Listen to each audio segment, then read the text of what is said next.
All right, good evening and welcome everyone. Happy New Year. Welcome back to a new season of Area 51.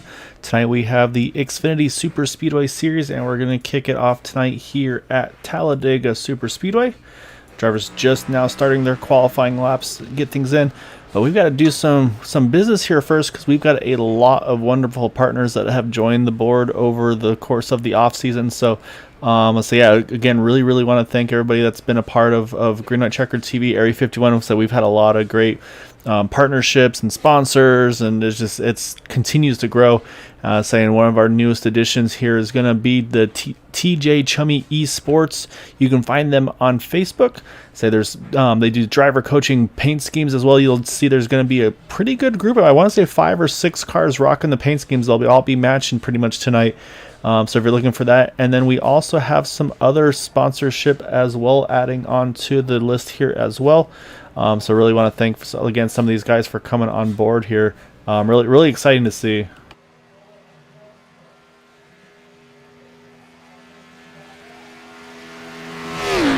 The other we want to also welcome is Levy Designs as well. They also can find him on Facebook.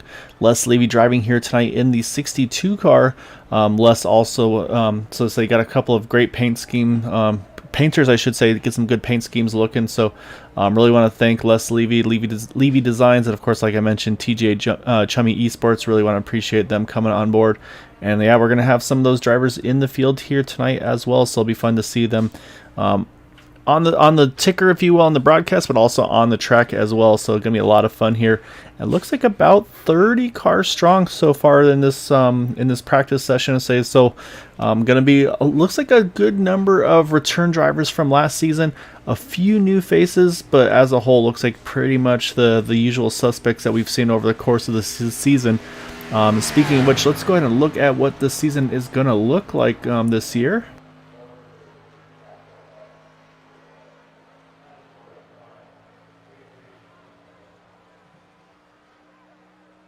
All right, here's the schedule for this season. So you can see it's going to be back to the normal 12 race season. Had to cut the one last season a little short, the 11 races just with the holidays. But we're also throwing back into the mix iRacing Super Speedway. So if you missed that 230, 240 mile an hour races at that, I believe 3 or 4 mile oval, it's coming back again. And it's got, I believe, 2 appearances over the course of the season, but primarily going to be Daytona, Talladega per usual. And kicking it off tonight, of course, here at Talladega Superspeedway. We'll double check on the calendar. I think things might get offset 1 week, of course, because I obviously getting playoff football time and competing against some of that. And so definitely don't want to try to compete with that Super Bowl. So you might see the schedule adjust just a little bit here. Might go into that first week of April. But otherwise, I think that's going to be what you'll be seeing here. Same day, same time. And we'll be seeing a lot of great racing over the course of these 12 weeks.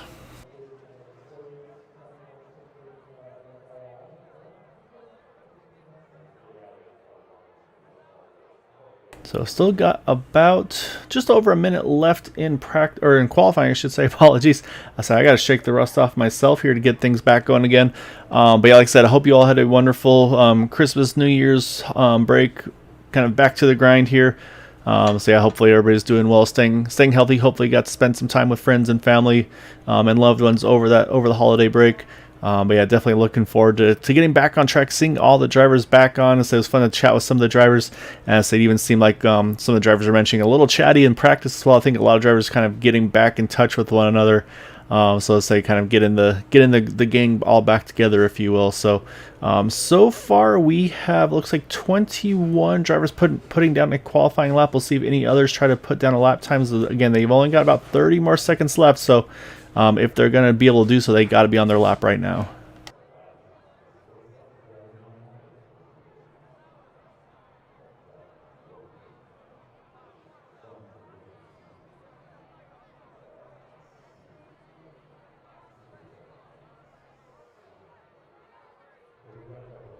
Alright, looks like that's just about to finish things off here.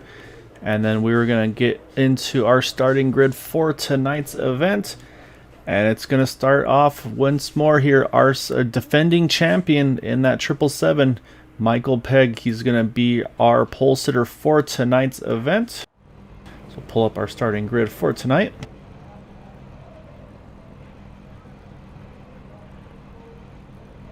Next to him, we're going to have the 80 of Alcina, Everett Lane in third, JD Crow, Vicente Guerrero in fifth. Then you got Cody Niegels, Randy Minor, Dean Wilkinson, Robert Dupont, Les Levy rounding out our top 10. 11th and 12th, you got Quabi Brooks, Michael Spell. We'll continue down the running order here. And then you got Jack Walls, Derek Gilray, Keith Horner, Mark Mastrella, Kevin LaChance, Nick Manfredi. You got Brian Grimm, David Overstreet, Alberto Lopez, Jay Hilliard, Gabe Butler, not racing tonight. In the one machine, he's kind of going to be running the show on the background side of things. Then you got Kevin Spencer there in 24th. We'll continue the rest of the road here. You got Joseph Miles, Robert Rock, Eric Laurie, William George, Jim Brooks, Bob Fitzgerald, Dustin Lamb, Chummy Miller, TJ Allen, James Hickson, and Todd Siebels will be the 34 drivers taking part in tonight's event. So just waiting for all the drivers to finish up the gridding here, and then we will be ready to roll here. Again, 75 laps, as always, is the scheduled race distance. And of course, so say it wouldn't be Green White Checker TV without mentioning the fact that there is the potential of 3 attempts of a Green White Checkered finish. We have seen it happen from time to time. Sometimes it's taken one, sometimes all 3. But we also have seen some of these races go flag to flag, so it's going to be a lot of fun to see. I say we got some really good looking paint schemes. Like I said tonight, I think a few updates, few familiar looking from last season. It's going to be a lot of fun to see what these guys got in store for us this evening.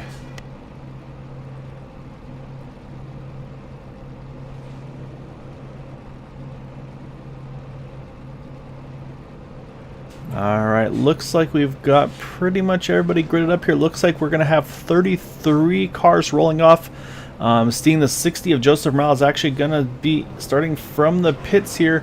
Not sure, maybe just settings that he needed to get squared away or just by mistake. But so that 60 car, he's going to be kind of a lonely man here.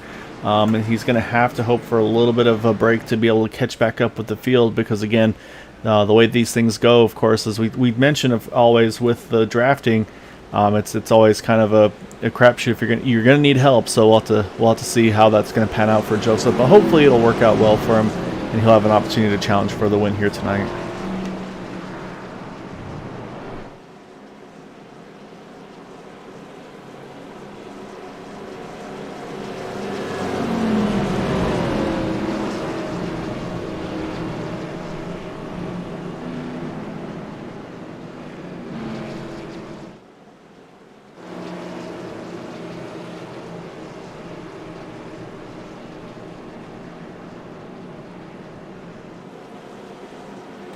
So again, our front row going to be that 777 of Michael Pegg Alcina next to him.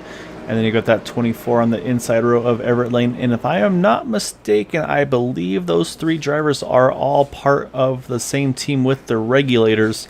So say expect those guys to start working well together right off the bat. And then the question is, of course, and who else is in that mix of the teammates here?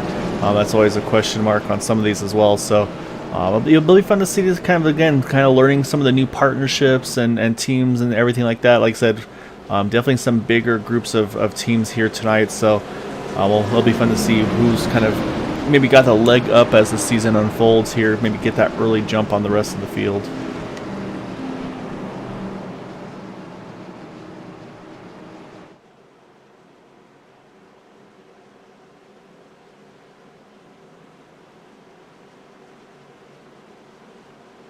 However, you see the pace car just about to duck off. That's going to kick us off here again. This will be the first start of 2022 with the Area 51 season, as it's going to be again Michael Pegg leading the way, Alcina to his outside, as they got to wait that long travel before they can get going. The initial start always on green here at Area 51, and once that green flag flies, as it does now, we are underway here. 75 laps is the race distance. Michael Pegg, Everett Lane, Alcina leading the front row as we get underway here as they head into turn number 1 for the first time.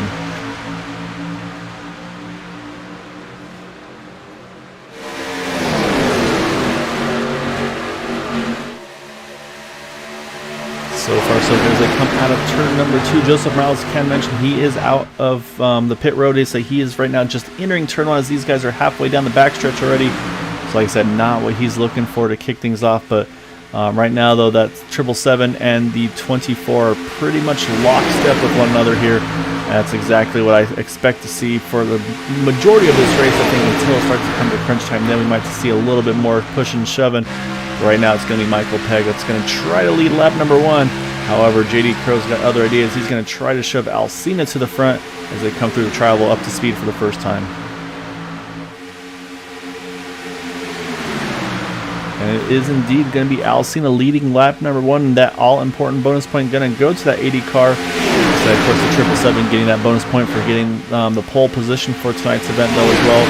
As I wouldn't be surprised to see that 777 at one point or another get a lap lead as well. But again, also thing to mention, these drivers, maybe we'll see what the aggression level looks like, because as always, let's say there also should be the one faster pair for these drivers to use. I have to double check if it's 1 or 2.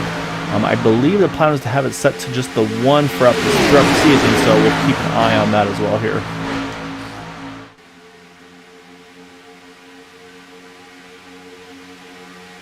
As you see, here comes Michael Pegg. He's got the momentum. He's going to jump to the outside, and yet once more, it's JD Crow going to be the pusher here.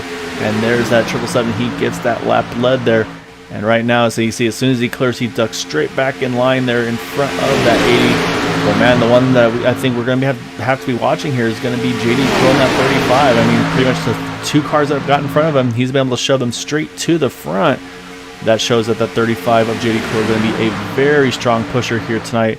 You're going to feel pretty good if you have that car behind you when it comes time to make some big moves.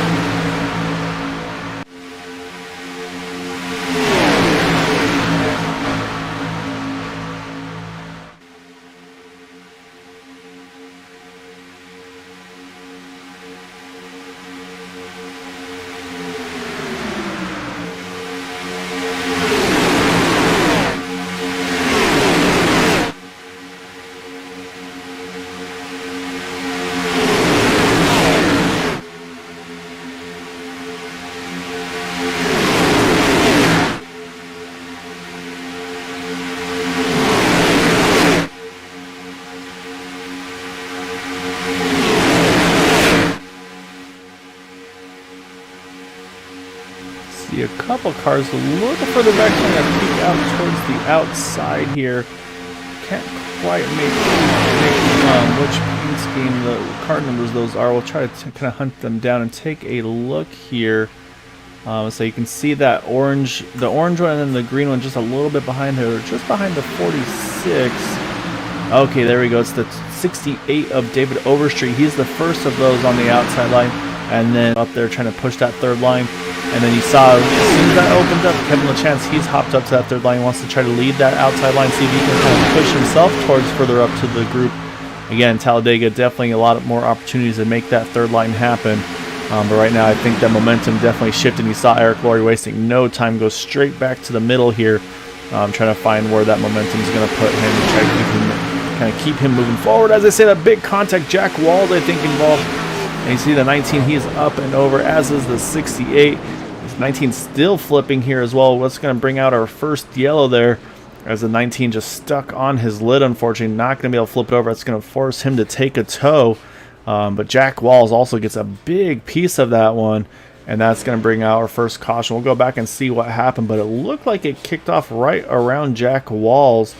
Say maybe a push gone wrong. We'll go back. We're going to take a look to see what exactly happened here.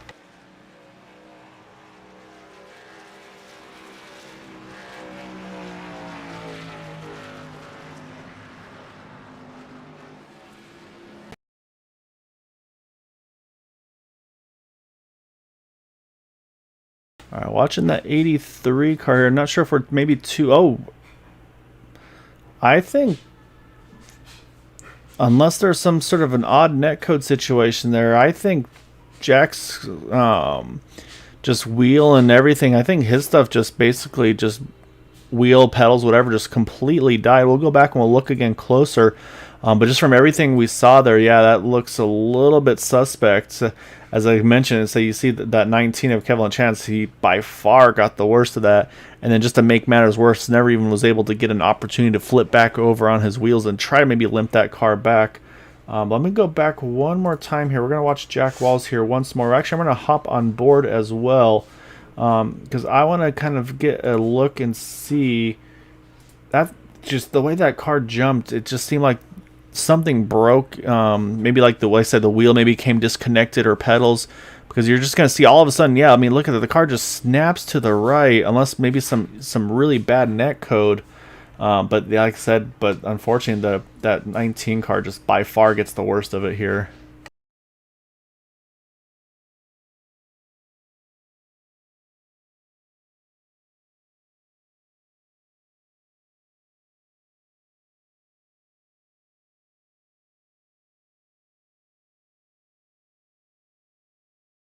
Gonna go ahead and jump back live here as drivers are on pit road. However, it's going to be a lonely track for one driver. That's the 53 of Quabi Brooks. Opted to stay out under this yellow. I'm suspecting probably try to get that lap lead under his belt quick and early here. Rest of the field opted to go ahead and pit and either take fuel, take tires. And of course, some drivers are going to be getting some damage repairs done to their machines as well. Again, try to save that fast repair if at all possible. So yeah, very, very interesting to see what's going on there.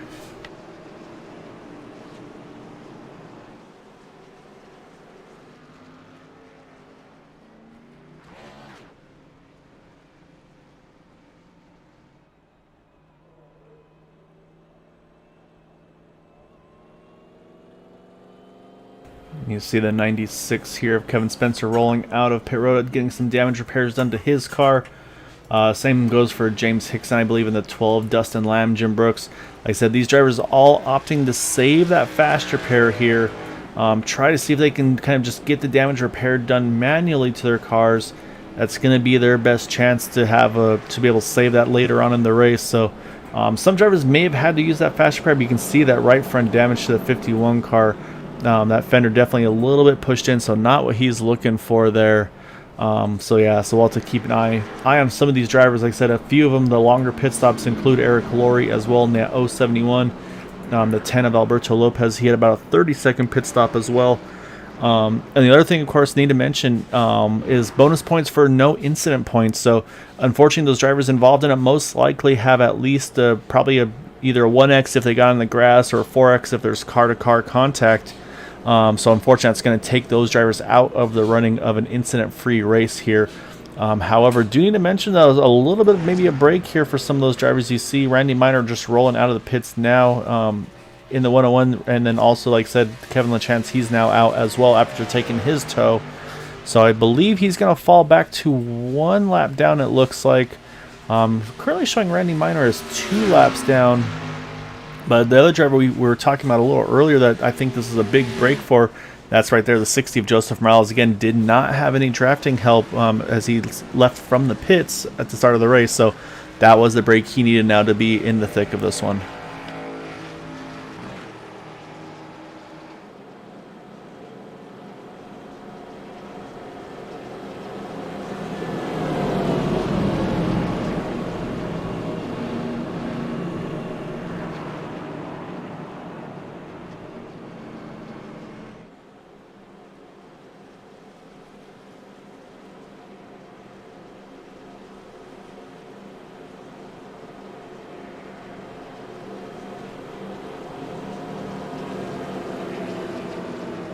Alright, lights are off of the pace car. So it's going to slightly different look here at the front now. Like I said, 53 of Quabi Brooks, he stayed out. So basically this is going to give everybody else around him about 5 extra laps of fuel compared to that 53 car. So let's see what the 53 strategy is here. Maybe we'll opt to kind of try to get out of the way, get back to the back of the field and start to save again. Just want to maybe get that bonus point down, kind of done and over with. So will be interesting to see what his strategy is here. Like I said, also you got those teammates surrounding him and say this is where you never really want to be. He's going to have Michael Pegg to his outside, Alcina right behind him, and as we talked about, a very, very good pusher of JD Crone, that 35 right behind him as well. So it's going to be interesting to see what the strategy call is going to be here. Right now we've got a couple of our big climbers are going to be that 95 of TJ Allen, and then also the 94 of Dustin Lamb, gaining 14 and 11 spots respectively. However, we're going to jump up front here to that number 53. As the pace car ducks off, that's going to hand it over to him. And now this is where the leader has control. Should Quabi choose to, he can jump as soon as he wants once the pace car leaves the track surface. You see these guys are already, you can see them already bumping a little bit, but Quabi looks like he's going to wait for that green flag to fly, and now he's down and away as we're going to get back underway here, starting lap number 9 of our scheduled 75.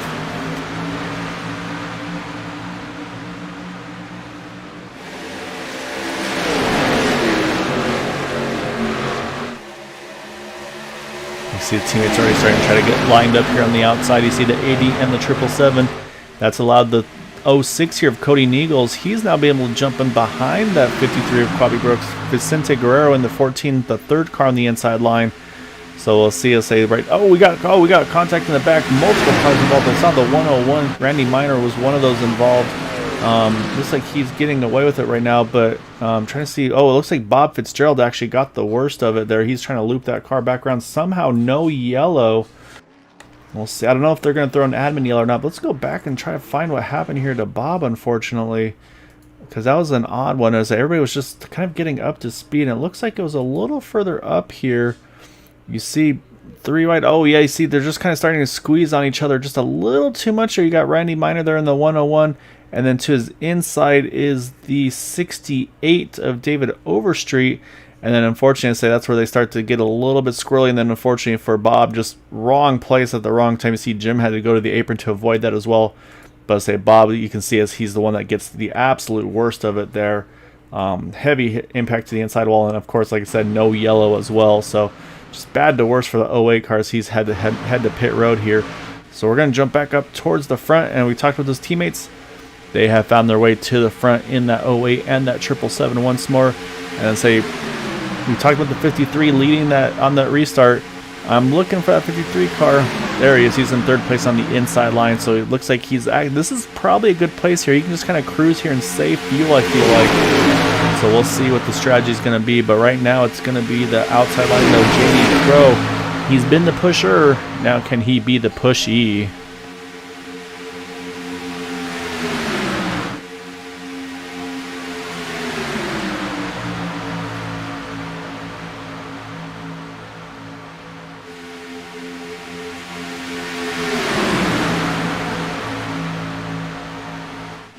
Gonna add another name to the front here. That's the 40 of Brian Grimm. So he's got that U.S. Army Ford Mustang right now on TW Motorsports as well, partnership with him. And right now he has gained 13 spots. He's worked himself just outside the top 5 here. So get the right push at the right time. And say now you see in the top 5 there. So yeah, so right now Brian Grimm making some moves here early as well. You see jumping to the outside there is JD Crow. I think that's to do a favor probably for Everett Lane. I think Everett was probably getting hot there in that 24 car. And so early on in the race here, JD is going to cut him some slack there, jump to the top, and allow the 24 to go ahead and kind of get that car cooled off. And also, that being said, though, if that was the case, though, for JD, this is really going to drop him down the running order here, unfortunately.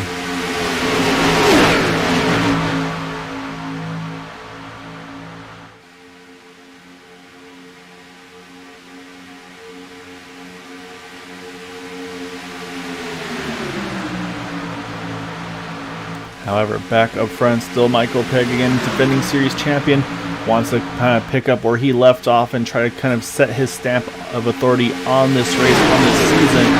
But you can see we talked about that 24 car getting around that 35, and he's wasted no time here on the outside line. Again, getting great pushes from that number 40, Brian Grimm.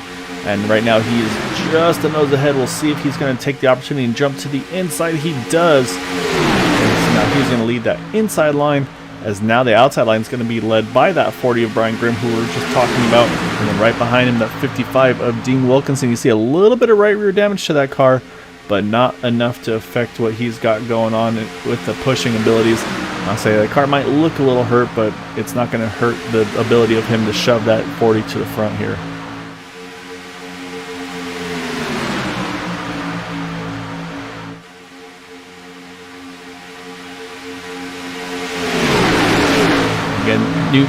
New paint schemes here. So you got the number 88 of Michael Spell. Say a pretty cool futuristic looking paint scheme on that 88 car as well. So right now Michael also up into 7th, started about, I believe about 12th it looks like. So he's made a pretty good charge here, as well as it looks like drivers starting to get a little bit more tempted on working that third line here.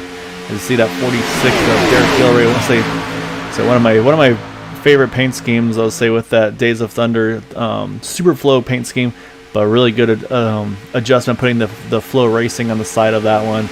Really, I say again, it's a simple, straightforward paint scheme, but it just works so well. I'll say it's definitely one of my favorites that I've seen over the course of the season.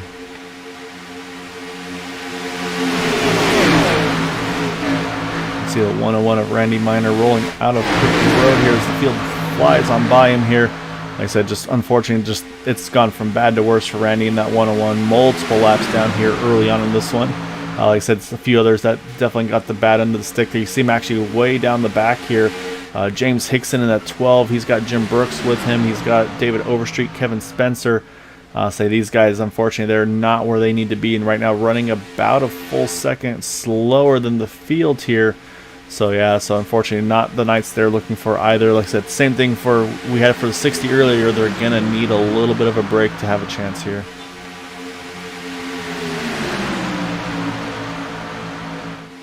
However, up front's Brian Grimm. He's able to lead there at the line. So that's gonna be a lap led for that 40 machine. And right now, say, bouncing between about 16, 17 places gained. So he has really worked his way from the back to the front. Big move there by Everett Lane. I think Solid Momentum decided to jump to the top this time. Again, maybe the temperatures, but here comes that third lane here. It looks like that one's being led by the 37 of Keith Warner. I say they're starting to try to make something happen here. Like, it's only a matter of time. You knew that was going to happen eventually here. And that looks like the time is now for those guys. They're going to try to make that third lane happen, but just don't have the numbers, I feel, as of yet to feel too confident about making that happen.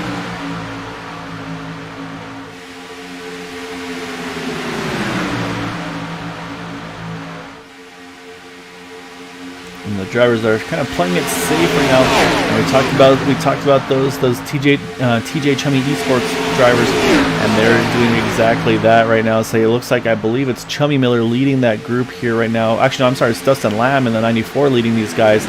But you can see again, you talk about the paint schemes looking similar. You can see they're all lined up here. So you got the 60 of Joseph Morales in there as well. But you can see you got 1, 2, then Morales, and then you got 3 more of them right behind with TJ Allen, Alberto Lopez, William George. So these guys, like I said, right. This is important for them. They're in the main pack, they're in the draft, but they're in a safe spot where they can keep that car out of trouble. Same thing goes for Robert Rock, one of our final 4 drivers in the championship as well. He is no stranger to victory lane as well, so it'll be fun to see if he can make something happen as well in that 171 this evening.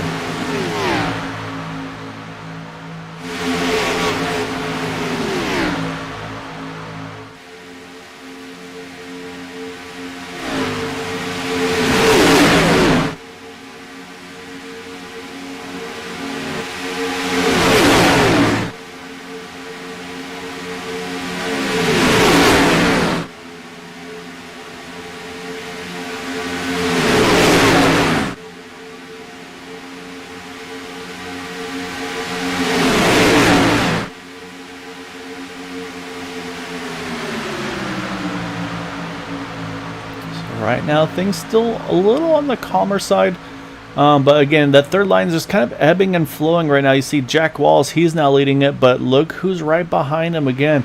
I feel like I'm kind of beating a dead horse here, and I apologize, but JD Crow, you put a car in front of him, I don't think it matters what that car is going to look like. He's going to find a way to shove that car towards the front here. And you can see he's got Jack Walls to the second row on that third lane.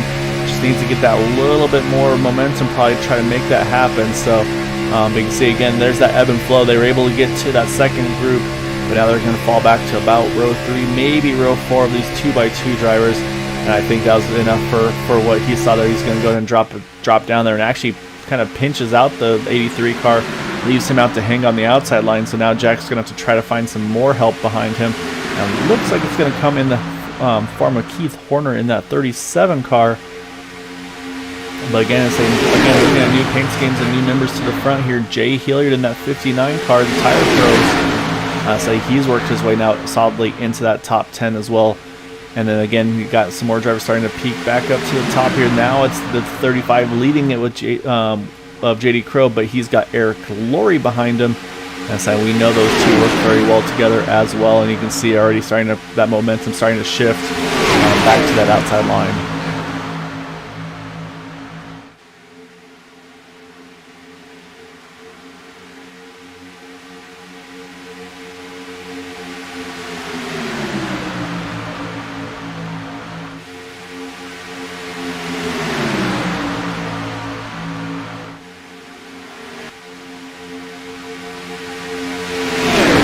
Brought Todd Siebels along in that number 45. So I gave Todd a hard time. I was telling him, I was like, hey man, you got to find some sponsorship for that car.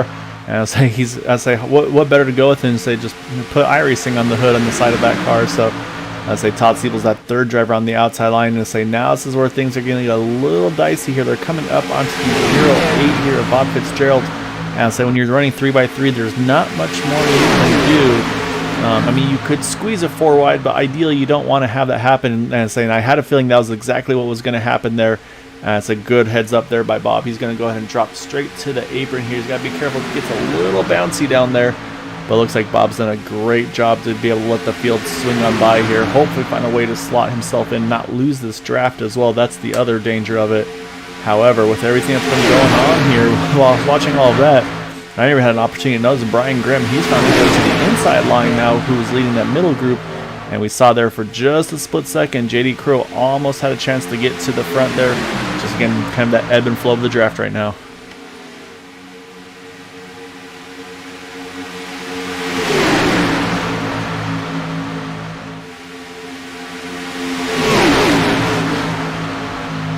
Man, these guys are going like it's not lap 22, but it's like it's 2 to go. These guys running 3x3, looks like 4 rows deep at the moment.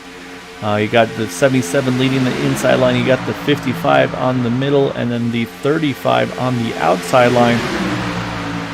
And I mean, these guys are just going for it here. So again, you see another lap car coming up here. That's the 19 of Kevin LaChance. Saying it looks like they'll probably get them about midway, maybe towards the back of the backstretch here. And again, you see straight to the apron there. Again, I mean, and that's what you love to see. Again, these guys all are competitors. They all want to win. They all want to get the best results they can. But at the same time, these guys all are looking out for one another, trying to make sure that they can allow this race to play out the way you want it to. So, again, hats off to those drivers, the 08, this time the 19, for doing exactly what you would love to see on a competition side. But what's happening right now, though, that inside line is starting to sneak away just a little bit here. I'd say it's probably about the most breathing room we've seen from the inside line to the middle groove. So just showing how good of a pusher I think Brian Grimm is to that 777 of Michael Pegg.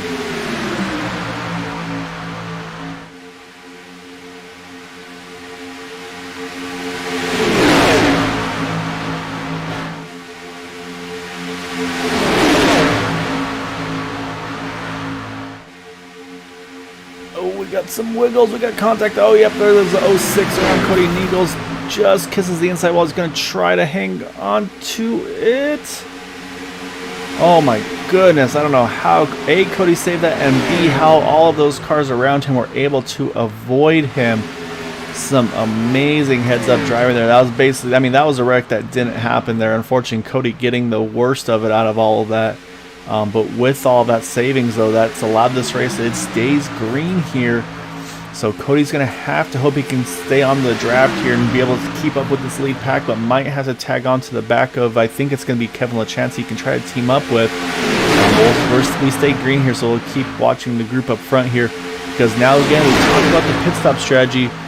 All of those drivers except for the 53, they pitted on lap number 6. So they got probably about 5 more laps of fuel roughly than the 53 cars. So the question is, does he have anybody willing to jump in early with him if we get to that pit stop window? And then if he does, so what does that do to the field here? But I mean, right now, like I said, I don't think anybody's thinking about pit stops here, as these guys again just run 3x3. Again, a little bit of contact, a little bit of side to side there. It looks like around the 88 and the 45 on that middle and outside line. But so far, again, they keep it pointed in the right direction. But while all that's been going on, it's just slightly allowing that outside line to sneak a little bit more momentum, and also allowing the inside line to kind of keep moving forward as well. As you saw JD Crowe there, saw the opening, had to take it to the inside. or to the middle, I should say, and be able to kind of keep that momentum shift moving forward for him here.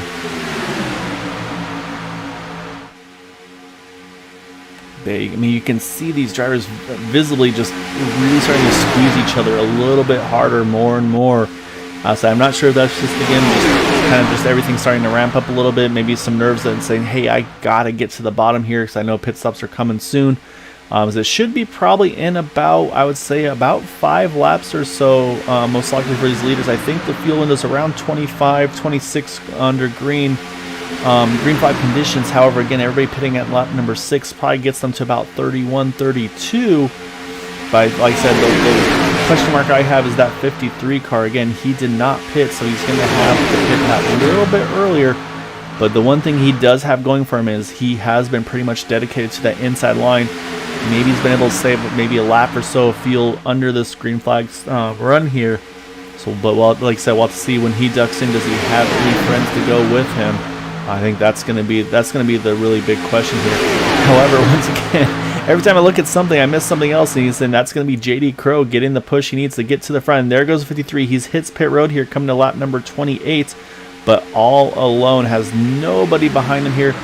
This is gonna be a risky pit call for this 53 car, because now if he doesn't find somebody to tag onto with this draft when he leaves the pits, his race is most likely over without another yellow.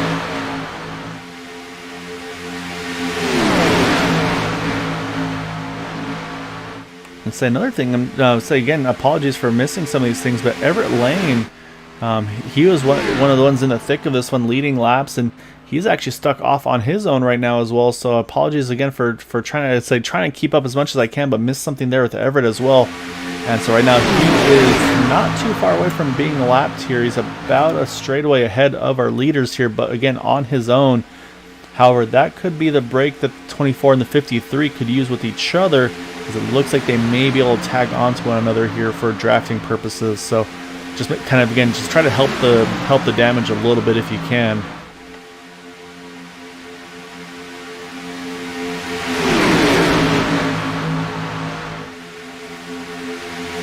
See the 40 there, just touched the apron a little bit, able to gather back up. Great hands there by Brian Grimm. But I say it's going to be just about time here. I think we're going to start to see pit stops very shortly right now.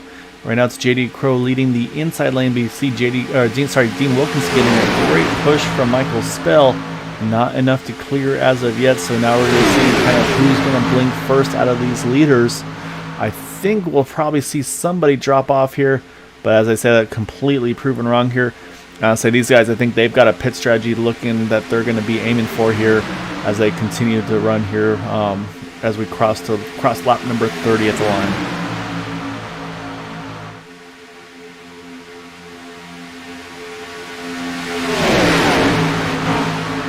Another driver we haven't really chatted about too much yet is that 66 of Mark Mastrella, right now running in 15th. I saw him make a pretty big move to duck to the inside as soon as that opening showed up for him. Because again, I think these guys all are starting kind of getting to that point. They know what's coming here, and so they're going to start to kind of position themselves for that. So that's what we're going to be keeping an eye on here very soon. It's going to be kind of which drivers blink first to hit pit road. So we'll see coming out of turn number 4. We'll come into 31, and here comes some of our takers right off the bat. So it's going to be JD Crow, one of them, and I believe you got the 777s in the mix here, the 80s right there, the 14. You got the 37 and the 60. All these drivers coming in together, coming to lap number 31. So I'll say it's a pretty good group, about 6 cars. That's about what you'd like to see. Should hopefully prevent too many drivers kind of stepping on each other's toes on pit entry. Ideally, they can get in and out together. So now we'll jump back up front, because now it's Dean Wilkinson and Michael Spell leading the inside row. And again, that's where you need to be here if you want to make that pit stop happen. So now the question is the outside line here, the 45 and the 59, are they trying to push as hard as they can to maybe try to hit pit road here? But it looks like they're going to pretty much have to go at least one more lap. And it looks like actually not a lot of takers. They're going to go a little further yet. Well, again, here it's going to be the 07 there of Robert Dupont. He's going to hit pit road here. But once again, he's hitting pit road by himself. So we'll have to kind of keep an eye and see how that pans out for him. However, those drivers that did make their pit stop there, it looks like JD Crow leading the, I'm sorry, no, Michael Pegg leading that group out of the pits. But it looks like they've all done a pretty good job of tagging on together. You see also there the 60 of Joseph Morales. He should be in pretty good spot as well. But you see Quabi Brooks had to pit on his own there. That's the difference that's made. He does not have what he needs to get up there. So we'll see what he's, maybe he can tag on to some groups as the rest of the field starts to pit soon. Which again should be very shortly. I think we're going to start to see some of these guys make that pit stop, and I see a lot of single file action, so I think we're about to see it. But yet again, not as many as I thought. It's going to be, looks like the 071 starting to lead the field in there, and then I say you've got pretty much all of the TJ Chummy Esports guys. You got Alberto Lopez there, the 04, the 94, the 46, the 09. So again, about 6-7 drivers here coming in together. Oh, we got the 10 sliding off a little bit. That's Alberto Lopez. That's what you always have to worry about for those, but he's able to find his pit box and try to jump in. Hopefully doesn't lose too much time doing so. And we're going to jump back up front to our leaders though, because they are going to, I think at this point this is going to have to be their pit stop lap here, coming to lap 33, coming to 34, just about getting to that halfway point in this race as well. Just a few more laps will be about halfway. So, and yeah, you can see everybody's coming in now. I think, oh, we got contact. Oh, Spell around the 55 around. Spell hits the inside wall hard, but however, say they're off the track. This may not bring out a yellow here, and unfortunately, that's exactly what's going to happen. It does not bring out a yellow for that 88 car or the 55. Just bad luck for those guys, unfortunately. And so we're going to jump back a little bit because I saw a lot of action coming out of the pits as well. So we're going to have a lot to try to catch up on once we kind of get things fully back up to speed here. So we'll try to keep an eye on the pit stops as well. But it looks like somehow out of all of that, Dean Wilkinson might still, yeah, it looks like he's going to have a chance to grab the back of these guys. I honestly thought that was probably draft over for that 55. So great hands by him to get back up and running here quickly. But again, I think with all of that stuff going on here, these guys are just about to get completely swallowed up. And yeah, here they come right there. Michael Pegg leading that group. I mean, he's just going to pretty much be picking them up and putting them down. The only driver I think that has a chance to tag on here is going to be this driver right here, Todd Siebels. He's going to merge up to the yellow line here. And then say now we're going to see the kind of the snake here swing right on by him. But he should be able to pick up on these guys. And so I think that's the job well done here for Todd Siebels. A great pit stop. He's going to keep that draft as well. So that's going to basically put him as the driver the furthest out of those that did pit. That means he'll be able to put that little bit less fuel in for his final stop.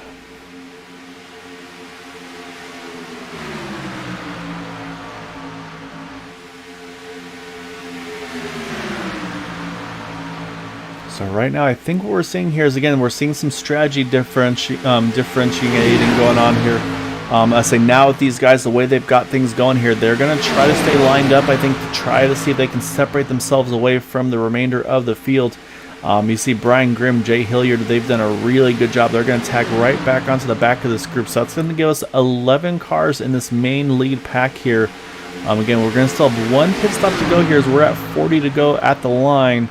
Actually, they're going to, not even waste any time, they're going to try to take the momentum to the outside here and try to see how much track position they can continue to gain. Let's say we're going to jump back a little further to see some of those drivers that are not on this lead pack. And that includes, you see right there, Jack Walls, Dean Wilkinson, Robert Rock. And then they're not too far away from picking up also Mark Mastrella, Les Levy, and Nick Manfredi. And then then we'll go back even further. I'll say kind of about 4 groups, if you will. Then you got the 46 of Derek Gilray. He's got Dustin Lamb, TJ Allen, William George, and Quabi Brooks along with them. You can also see, like I said, picked up that 24 of Everett Lane as well for good measure. So, I say they've got the numbers, but I say it's just unfortunately the track position that's going to be really hurting them the most right now. And while we're watching that, they went from single file, everything looked nice and calm, and hey, let's go 3 wide. Let's start to make some big moves here again. And so honestly, this could be an opportunity for that group behind. I say this will be the time to start watching the lap times from these drivers, as it's going to be actually Vicente Guerrero. He's going to lead this lap there in that 14 car, getting a great push from that 37 of Keith Horner. But I'm going to watch these lap times because I think this is going to slow this group down a little bit.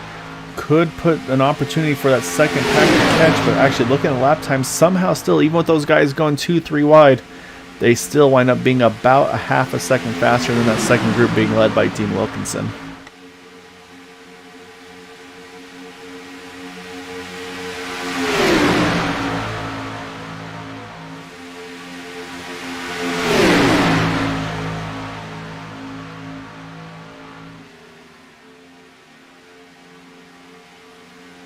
So we're going to play with some of our toys here while we have a minute here. We'll see if things stay calm or not. I want to look at our pit stop strategies that we've got of our lead pack right here. And you can see that, pretty much, like I said, all the leaders here, they all pit on that first one, lap 6. You see it right there on the screen there. Then look at the right afterwards. You got 30 from pretty much the top 5 right there from Peg, Crow, Guerrero, Cena, Horner. But then, like I said, you've got 33 for Grimm, 33 for Hilliard, 31 for Dupont. The one I don't see, so I want to see Todd Siebels. I want to see what his fuel number was. So I believe he went even further than those guys. So that's the one I'm really curious about, because I believe Todd Siebels pitted on. Actually, looks like Siebels is lap number 33 as well. So, double checking my numbers here. Yeah, Todd Siebels lap 33 as well. So. We've got a couple drivers here that, again, 3 laps later than the rest of the front runners here. That's 3 laps less fuel that they could put into their cars to try to make the distance to get to the end for that all-critical final stop, as we just crossed the halfway point here. And what better way to mark the halfway point of the race than to bring in my esteemed colleague and partner in crime slash co-driver slash racer slash, I don't know what else things we can add to that, but Matt Wagner. Matt, pleasure to have you. I know you're excited to get racing back underway on Tuesdays and Wednesdays with the open wheel guys, but we've got some plate racing going on here tonight, and it's been a pretty frantic one so far. Yeah, I'm looking at the lineup here. It's pretty hefty field. Just I remember it from last year, and these guys are stout. They know what they're doing. It's gonna be a really tough field. Kind of see how the plays out for the rest of the season.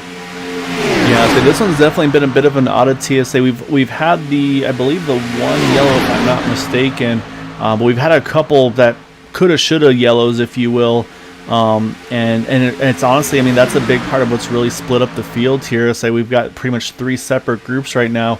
You've got the lead pack, like we mentioned, with those 11 cars from Michael Pegg to Joseph Morales, and then you got the second pack from Robert Rock to Dean Wilkinson.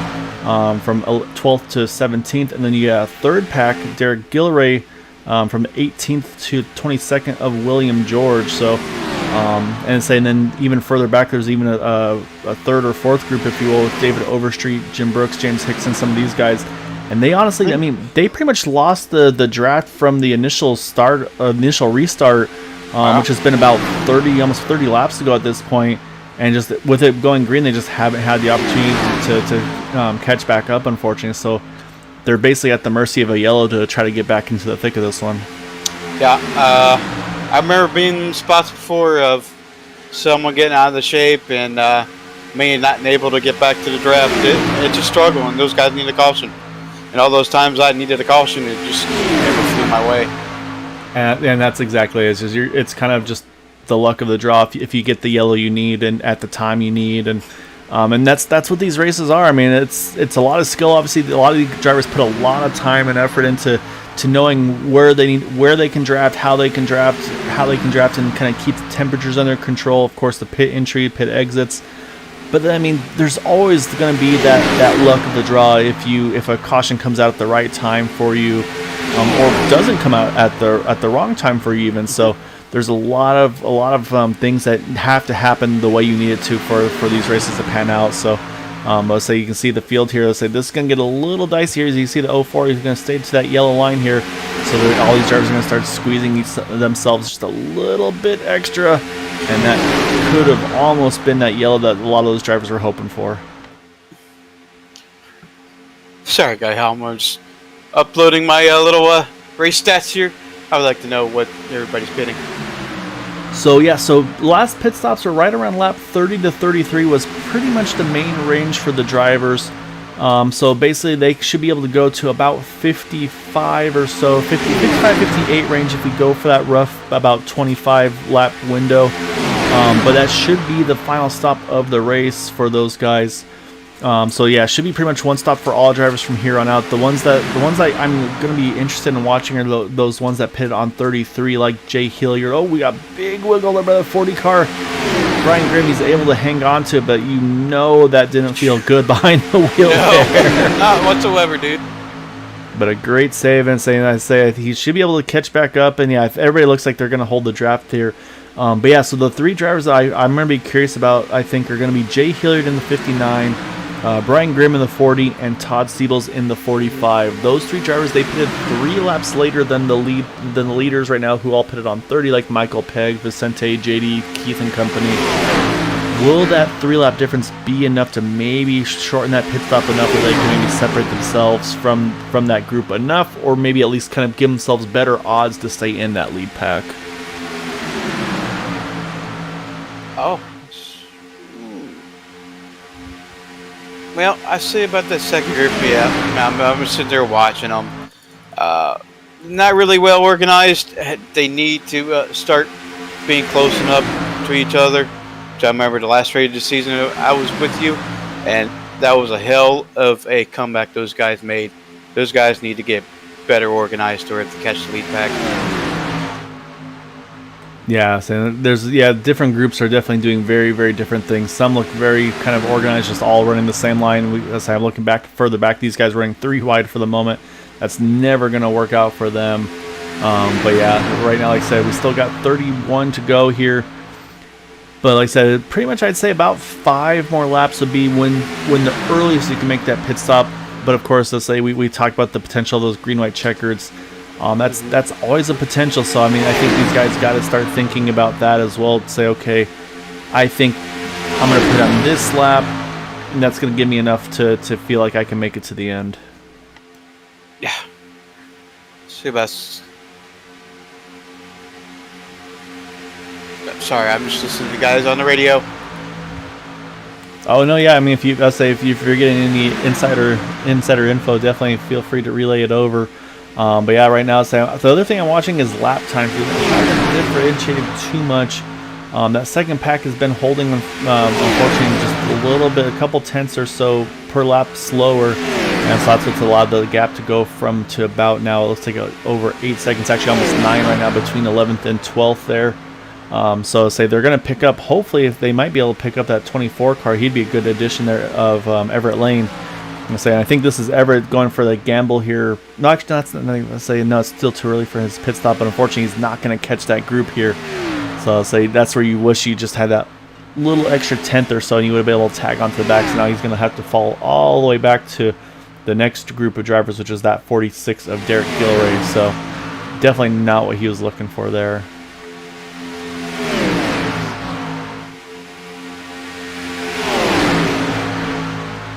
But I think right now I'm not going to say calm, because I mean, when you're this tight to drivers here, it's never calm. Right. But I think these guys know that they need us to stay green in order to put themselves, basically the least amount of drivers you have to fight with for the win, the better. So I mean, like I said, right now they've got 11 drivers in the mix before pit stops. If they can keep it that way, maybe let's say they lose 2 or 3 drivers, drop it down to about 8 drivers for the win at the end, and I think that's really the main goal if you have those opportunities. So I think if you're Vicente, Michael, Keith, you know that, and so I think this is where you kind of position yourselves to be in that best place at the right time. Shouldn't we get to pit stops here anytime soon here, Gael? Yeah, pit stops will be very soon here. We're on 48 of 75, so yeah, so I think about 2-3 more laps, I think we'll probably see. That'll be when, to me at least, I think that's when the window formally opens. These Xfinity cars seem to be able to go just that couple of laps longer than the Superspeedway trucks that we have on Thursday nights. Those guys usually more around the 22, 23 range. These guys seem to be able to stretch it out closer to about 27 maybe even. Because basically the way it worked out was everybody pitted on lap number 6 for green flag, or I'm sorry, for a caution pit stop, and then the next pit stop around lap 30 to 33. So I'm not going to try to do the math because I know it won't go well. But yeah, so I mean, to me, that's saying about that 25, 27, 28 range at this, maybe if you're stretching it. And that's why those drivers that pit on 33 are very intriguing to me, because if they've been able to, again, save fuel in that first run, maybe saving fuel once again here, maybe that's going to be something they can use to their benefit on that final stop. Just put that little bit less fuel in the car, and maybe that'll be enough to propel them to the front of this pack here. Or if all goes well, maybe even be able to separate themselves from that group as well.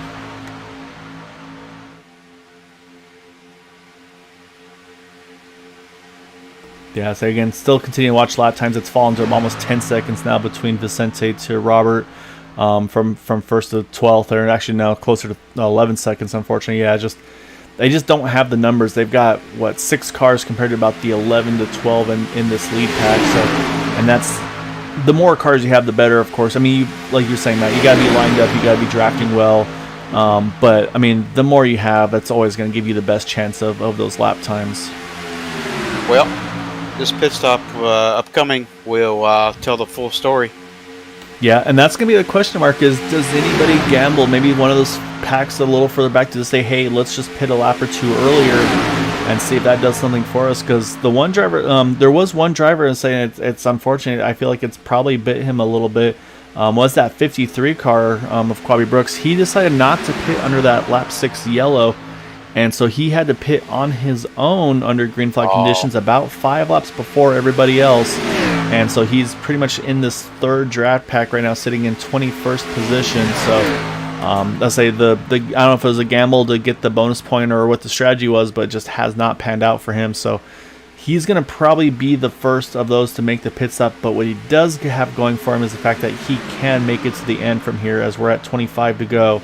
Right. So let's say that's I think the one silver lining he can maybe kind of hang his hat on, knowing that, say, hey, okay, at least I know I can make it here no matter what else happens.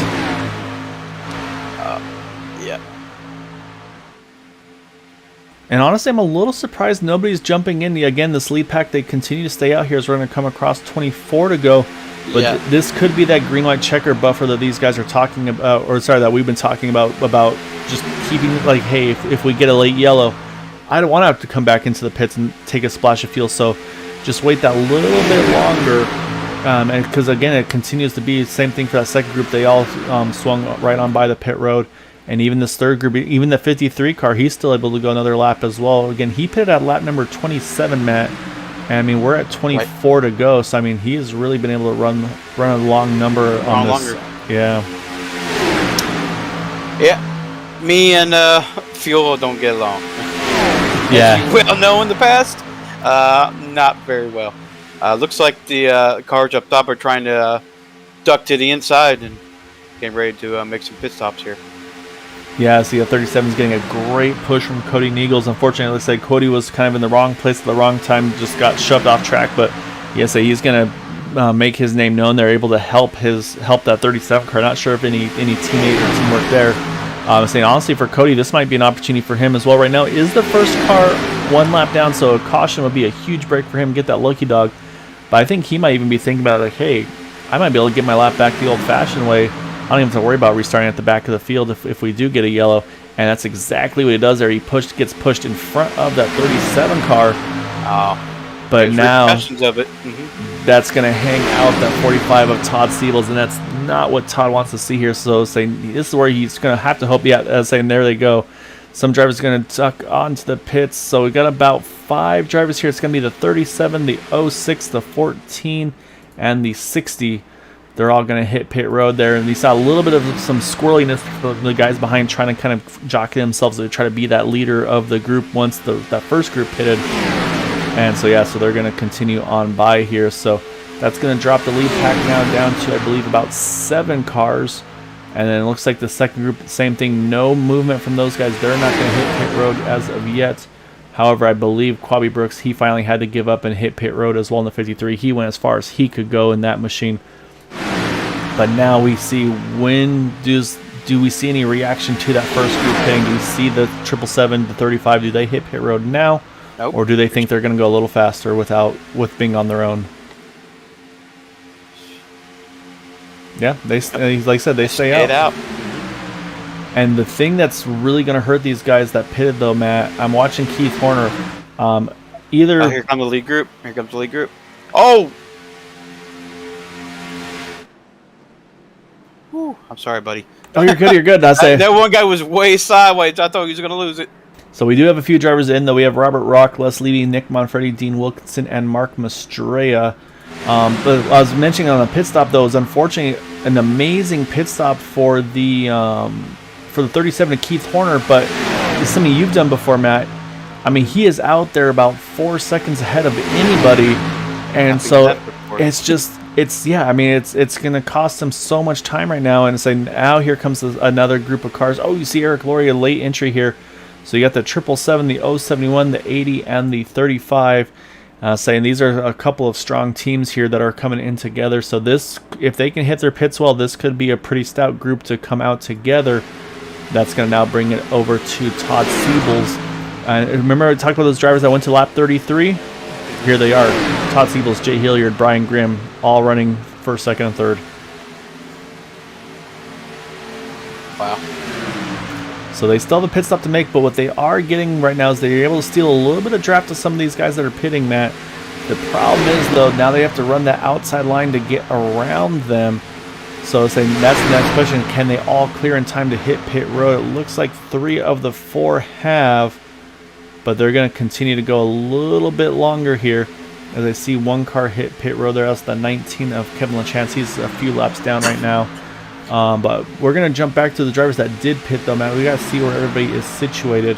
And it looks like, Alcina's done a good job there. Those 4, we talked about those 4 drivers, and they're separated themselves. But, there's one off there. That's Michael Pegg. He lost the group here, Matt. Wow. That's going to hurt so much. So that's right now. We'll see how the rest of it plays out. But right now, it's pretty much a 3-horse race the way this is looking if we stay green. And, of course, that's still a big question mark because we've yet to complete our pit stops, and the field is really jumbled up right now. Yeah, I'm curious of what kind of lap was Jack Walls doing over there? Quabi Brooks. I know Jack was running with that group right there, but is he on a different fuel strategy that I'm aware of? Jack also pitted on 33, so he still has to make his final pit stop in the 83 car. The 53 is good to the end. But yeah, so right now just Jack's is, I think, probably trying to stretch it out, hoping most likely. I'm thinking for a yellow here. But yeah, so right now as they run, though, there's still a few drivers left to pit. It looks like about the top 7, from Todd Siebels down to Derek Gilleray, have yet to make their final pit stop. Yeah, because he's losing about 2 seconds a lap. Yeah, with just 2 cars. But this is going to hurt the leaders right here. You can see they want to pit there, but the 14 car was on the apron there, or on the yellow line there, so they weren't able to swing around him. So that's going to cost them a little bit of entry time here. That's going to bring the 45, the 59, and the 40 in together for their final scheduled stop. And I believe, we'll see how it all cycles through, but that's going to, unless Jack has a pit, that'll cycle the 83 to the lead here.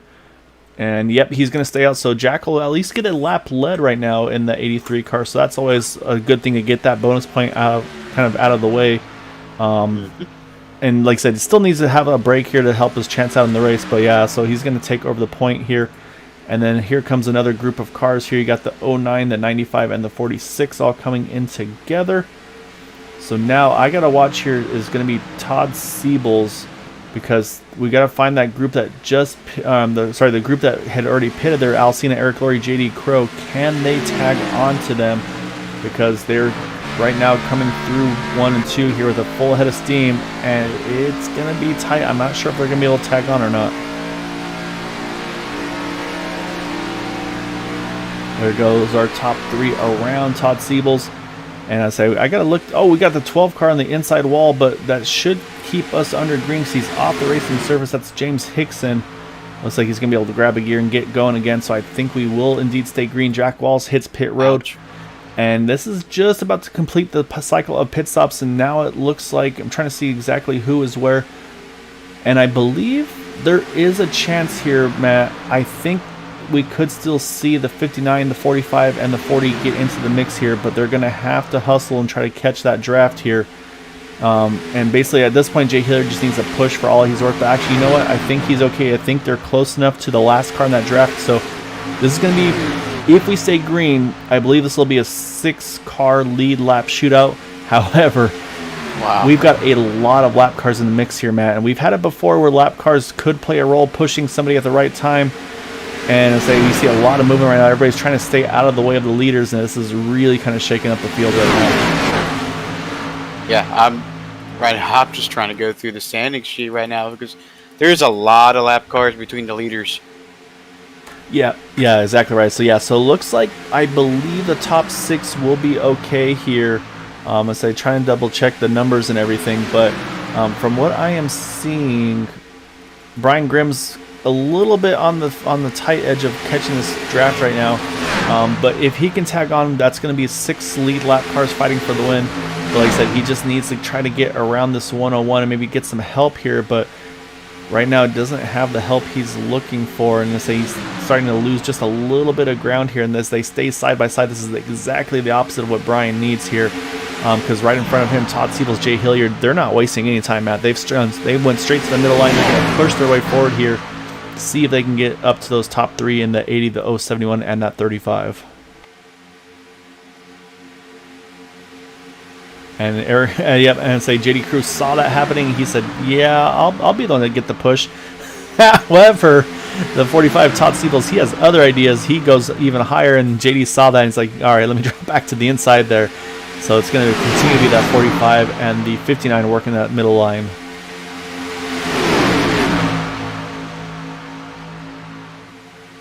So we've got 14 to go here, and right now we've got our top 5 pretty much all together. The sixth is still in the mix as well. That 40 car just is a couple cars behind there of Brian Grimm. He's right now he's behind the 24 here of Everett Lane, but is right in the thick of it as well. So right now we've got a 6-car battle for the win at the moment, and then we've got a big group behind them about 10 seconds back, I believe, of Keith Horner leading that group. And it looks like, they've got about 10 cars or so in that second pack. The lap times just still aren't quite there. They're not quite on pace with the leaders. And again, they're about 10 seconds back. So this has been, this field is really spread out over the course of this green flag run, these 2 green flag pit stops. Yeah, they need to be well organized. The 07 should be start tucking underneath Michael Pegg's bumper. Yeah, get that line moving. Hopefully we'll have a hell of a finish. Yeah, so again, lap times, they're about 0.2 of a second slower than the lead pack, so not bad, but just unfortunately not enough to gain. However, what is happening though is we're starting to get a little bit closer here for that lead battle. As you see the 45 Todd Siebels, he's gotten to the door of Alcina in that number 80. You got Eric Laurie on the inside, and then you've got the 59 Jay Hilliard to the outside. So right now we've got pretty much our top 5 drivers here all right together, like I mentioned. And then that 40 car still in the mix here, but right now, like I said, behind the lapper of that 24 of Everett, Everett Lane. It's good to see Todd Siebels up there fighting for the win. He's been through a lot of struggles here. I would like to see him pull it off here. And as I believe also Todd started shotgun in this one as well, so that would be there's not much opportunity for highest climber if he can go from last to first. So I mean he's in contention here. I mean that's all you can hope for in these races, Matt. And I say he's got 11 more laps here, and I think, like I said, I think this lead pack here, they're just hoping this thing stays green because they want to settle it out amongst just the 6 of them. Got 11 laps to go. So again, fuel not an issue for any of these drivers anymore. And as I'm looking at pit stop times, and I think what may have bitten Michael Pegg is about 8 to 9 second pit stops for the top 6 drivers. However, for Michael Pegg, he had a 12-second pit stop. And I'm just wondering if that was either maybe a mistake on the tires, or if he maybe had to plug that little bit of extra fuel in that car and just had to go a little bit too hard, too much fuel, put the second can of fuel in, which of course always slows down that pit stop. Yeah, I have yet to master that. Those guys got to teach me the tricks.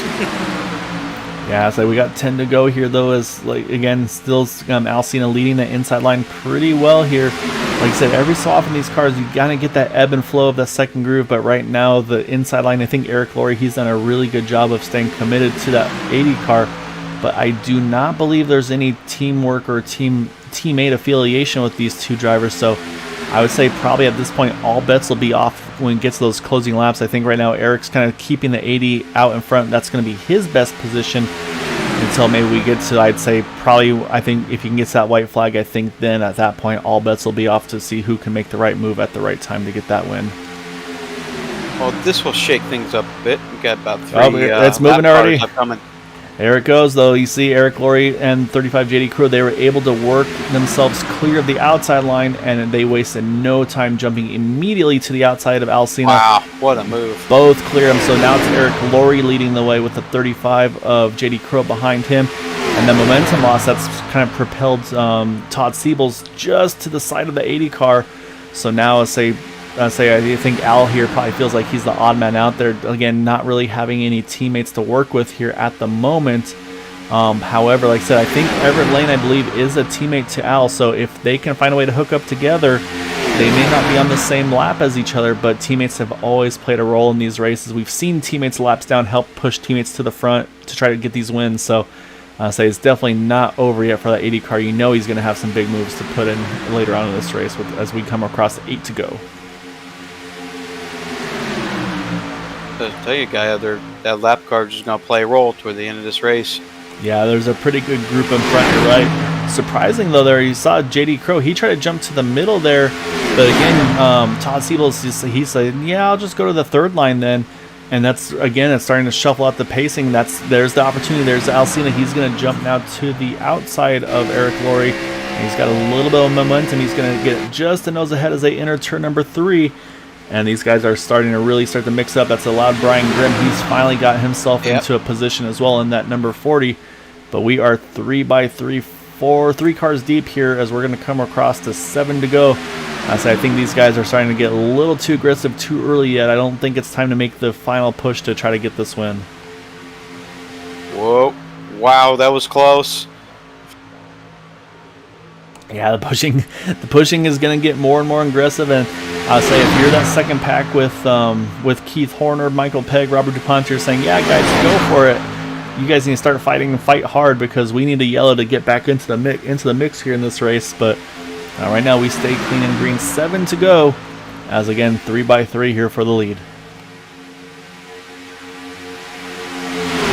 Yeah, I was going to say Alcina did get a hell of a push going into turn number 3 there, but that outside line is looking pretty good right now with yeah, you got the 45 and the 59 outside there. However, man, the 35, he has been one of the best pushers all race long. But right now, big move. Look at that. What the 45. a move. Oh, but look at Alcina. Oh, he's got no help. No, never mind. He's got help. Man, these guys are making big moves here. You see, JD Crow immediately, he drops to the inside in front of Eric Laurie. You saw the flames come out of Eric Laurie having to get off the throttle here. That's going to shift the momentum now back to the outside line. Jay Hilliard has a chance. Going to take the point. Yeah, so he's got a chance. Can he clear the middle lane? I think he can, should he choose to. But looks like he wants to stay. I would have gone down there, Jay. Yeah, I think he wanted to stay committed to his partner there with a 40. Of Brian Grimm. I say, not sure if they're again formal teammates or not, or maybe just to say, kind of help each other get there. You kind of feel like you need to try to help him at the end. But actually, I mean, they're holding very, very strong here. Just the two of those guys together, while the rest of the field's fighting on the inside. As we got 5 to go, and you're right, Matt. They are not too far away from that group of lap traffic here, and I believe it's about 6 or 7 cars, and this could definitely throw a really big wrench into the final laps here.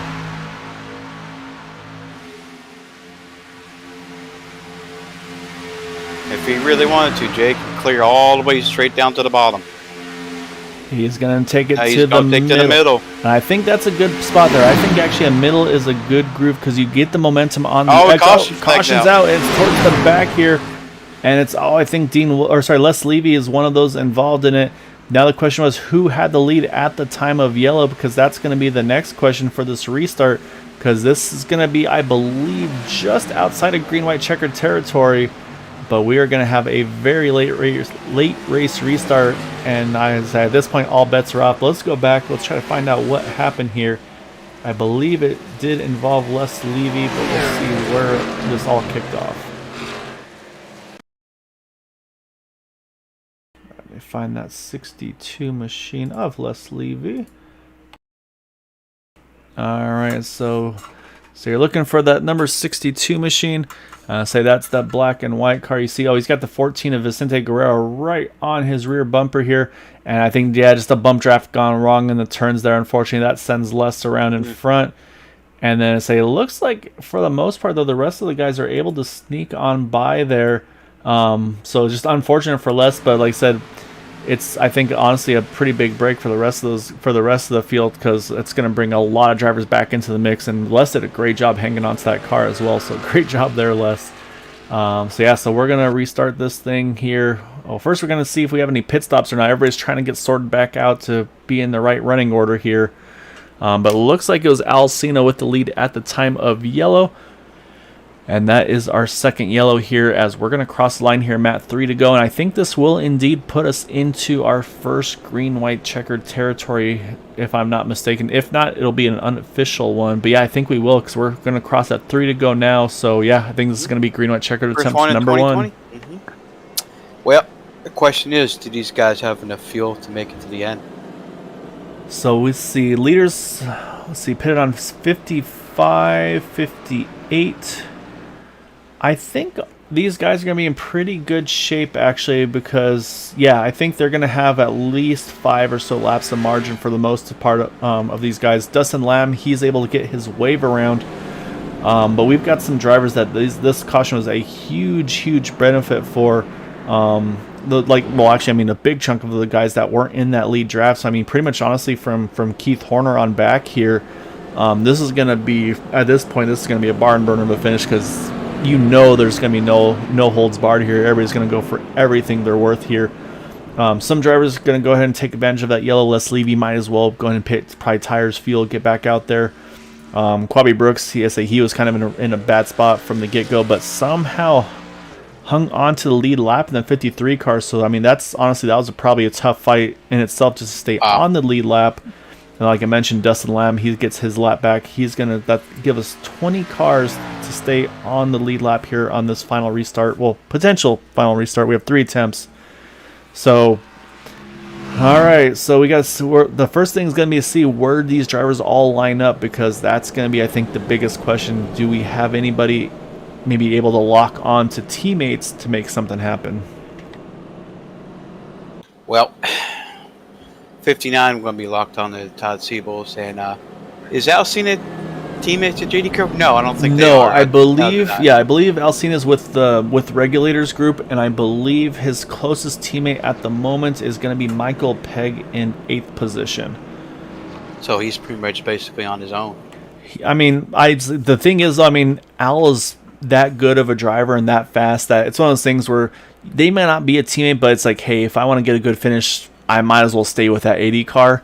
What's going to hurt him is if there's any teammates that are with each other. Like, I think JD Crow and Eric Laurie, I think we'll see the 071 and 35 work together if they get the opportunity. It's just basically, if there are any independents, anything like that, that's, I think, going to be Alcina's best chance to get the pushes he needs. And of course, being a plate race here, that yellow line, I think at this point that yellow line's probably got to be your best friend here, as lights are off, and we're going to get to green, white, checkered attempt number 1. Well, as you said before, you said the 45's been the best pusher all night long. We'll see it. Yeah, we've got some very strong pushers here. I've seen JD Crow, pretty much anybody that was in front of him on the restarts on the outside line, he could shove them to the front. So Alcina's going to have JD Crow behind him, so that's a good way to start things off. You hope, at least, like I said, because honestly, I mean, if you can keep a good pusher behind you, kind of just trapped in that inside line, that could be the best break that the 80 car can have, is just to use that yellow line and to use a great pusher behind you. However, if an opportunity opens up to get to that middle outside line, then that's where we're going to see JD Crow make a move. So, and again, the momentum shifts on these cars, Matt. I mean, we could see somebody come from in the teens. I mean, like I said, we got 20 drivers still in the running for this win here. I mean, I wouldn't put it past some of these guys. Like I said, I mean, you've got Robert Rock. He won last season. He'll definitely be one to try to make some big moves. Dean Wilkinson, he's going to want to get back up there. Yeah, I mean, there's going to be, and again, Michael Pegg, he's our defending series champion. He wants to get back out there after winning the pole of this race as well. He wants another stab at this, feeling like he probably lost a chance with that the pit stop miscue. So it's going to be all to play for here.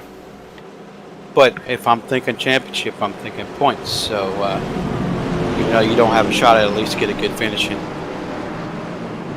Yeah, that's exactly right. And the other question, of course, is does anybody have a fast repair in their back pocket should they need it? If we get a second attempt or a third attempt, I mean, it could become an attrition race too. So it's all to play for here. You see the pace car is just about to duck off. That's going to put it into the hands of Alcina. Again, he has control of this restart. He can jump as early or as late as he wants, as long as it's basically once the green flag flies, then the race is on. And I think he has no teammates like we talked about, so I think he's going to have to wait for that green flag. And then, like I said, at that point, it's going to be all bets are off in that top 20. All right, green flag's out, and we are back underway. Alcina on the inside, Jay Hilliard to the outside, JD Crow, Todd Siebels, Brian Grimm, Eric Laurie. Will it be one of those top 6 to get the win? You see Joseph Morales, he jumps immediately to the outside, but no help here. That's going to be unfortunate. Probably not the best move, but actually he's going to maybe get some help from Dean Wilkinson. They're thinking about it, but so far everybody's staying put. JD Crow is pushing the heck out of Alcina, trying to get in front. Contact. There he goes. Eric Laurie stuck with the 777 there. Haven't spun all the way around. We still somehow stay green, but look at JD Crow. Oh. No, they're going to push it to red. Nope. Still green somehow, unfortunately. So we'll have to try to see what happened with Eric Laurie and the 777 there of Michael Pegg. But I think basically both were trying to go for the same real estate. But it looks like we might get the white flag here. We got one to go if they can make it clean and green. Whoa! They spun the leader. No. Oh, we stay green still. So this is it. This is the white flag, Matt. Unfortunately, Alcina's going to be in a bad spot there. But now all bets are... Oh, we see Robert Dupont around. Big wreck through 1 and 2. But again, last lap, they stay in it and say there's no yellows now. So right now, it's Jay Hilliard. But here comes the 40, Brian Grimm. He's got the 37 to his inside. As you see, just carnage in the background here. It's anybody's guess now as they come through 3 and 4. There goes Todd Siebels with that push you've been talking about. Yeah, I say Todd's trying to push Jay Hilliard. It looks like the inside's got Brian Grimm and who's that? Keith Horner right here. Now it's just who can make the right move at the right time. And they're going to start squeezing each other. You're going to see a little bit of bumping, a little bit of banging. And at the line, it's going to be Jay Hilliard. Jay Hilliard gets the win in that number 59. Although my timing scoring is being very goofy right now. I'll have to update that. But yeah, I believe I say everything well, wait a second. What's going on here? My timing and scoring now somehow is showing it's Brian Grimm, but we saw... Yeah, there's something going on. We'll have to wait for official info here, but... iRacing is saying Jay Hilliard won. Okay, so yeah, my timing and scoring is having some difficulties. I think there's too much craziness going on there at the end. Jay Hilliard, Brian Grimm, Todd Siebels, your top 3. Thank you, Matt. Because I'll probably wind up needing that. All right, let's go back here. We're gonna slow down that finish there at the end to kind of take a look. I said there's just too much, honestly, to try to catch up at the very end because that was a little bit of everything here. So tough break for Alcina there. That's just really unfortunate for him to get spun right there. Yeah, he was in the right place at the right time. Just got a bump that he didn't need probably through the tri-oval. So we'll go through here as they come through 3 and 4. So we'll slow things down as they get to the tri-oval. And you see there, Joseph Morales, he peeked to the outside, didn't get the help he needed. But yeah, so as they come across the line, you can see there's a 45. He gives a nice push there. And I think that was just enough to propel that 59 towards the front there. Because you can see the 37 and the 40 were right on each other as well. And I'll say we'll try to see if I can pause this thing right at the line here. But yeah, I'm a little confused why my timing scoring was showing it all weird. But yeah, I see at the line.